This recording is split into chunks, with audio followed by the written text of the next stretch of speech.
But that's the charge against Pawar Sahib, that his love for his daughter was so much that he put the interests of his daughter over the immediate interests. But who's making that allegation?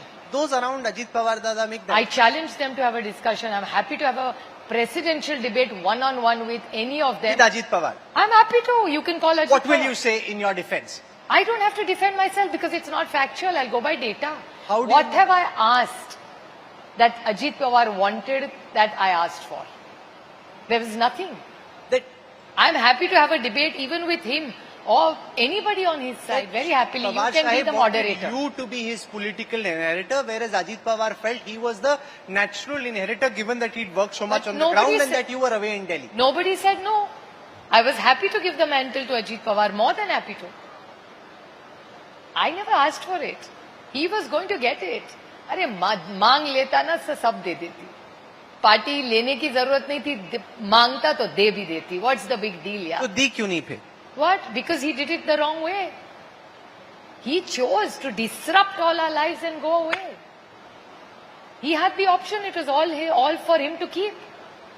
I never even talked about it. See the contradiction in your interview. You said I was looked at Delhi because nobody ever interfered in him here ever. It was all for him to keep and to lead.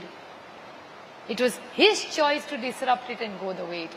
It's not my choice at Had all. any indication that this was his party to run, he would not have had to do this. He obviously didn't feel that the succession was planned for him. He thought This it was is not being about prepared. succession. This is about an alliance.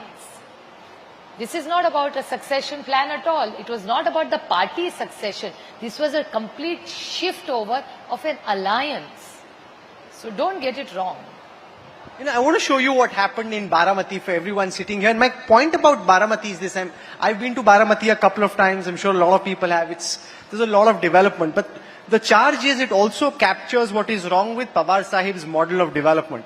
That it is so skewed towards public infrastructure, institutions coming up in your pocket borough of Baramati, that Baramati is like an oasis. That's not how rural Maharashtra is. Baramati is like an oasis. You've built it so that you can show what you've done to the voters, but the rest of Maharashtra is not like that. That's not true. There are a lot of places in Maharashtra who have done extraordinary work like this. Go to Aurangabad. The Vadu's MIDC was Mr. Pawar's baby. Nasik MIDC was Mr. Pawar's baby.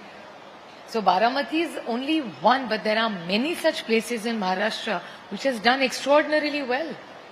Look at all our tier 2 and tier 3 cities. ऐसा है नहीं. You also know Baramati is special. You come to Baramati, anybody is wowed by what they see. They're like, oh my God, where have I come? So how do you respond to the charge? Like it's the same with the Huda family in Rohtak, right?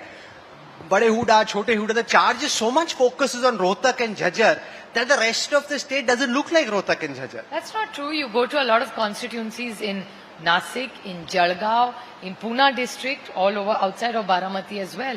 You go to Satara, you go to Kolhapur, lot of very, very good development. And the MIDCs are flooded. And see, the MIDCs were started by YB Chavan. Then they were led by all this and expanded much more after Mr. Pawar became the chief minister in 79, and then there was no turning back. All the subsequent chief ministers have done extraordinarily well. There's a lot of talk, Supriya ji, that at some point in time in the near, medium or long-term future, that the NCP Sharad Pawar faction may merge with the original Congress. How do you see this? Well, I can't speculate what will happen, but we are very, very clear that our ideology is Congress. We feel closer to the Congress. So there's nothing wrong, and only time will tell. I can't predict whether tomorrow there are going to be floods or is it going to be a clear day tomorrow. So let time decide that. So you're open hypothetically to assessing the prospect of a merger with the Congress at some point in time in the future. It's not an idea that's closed in your mind.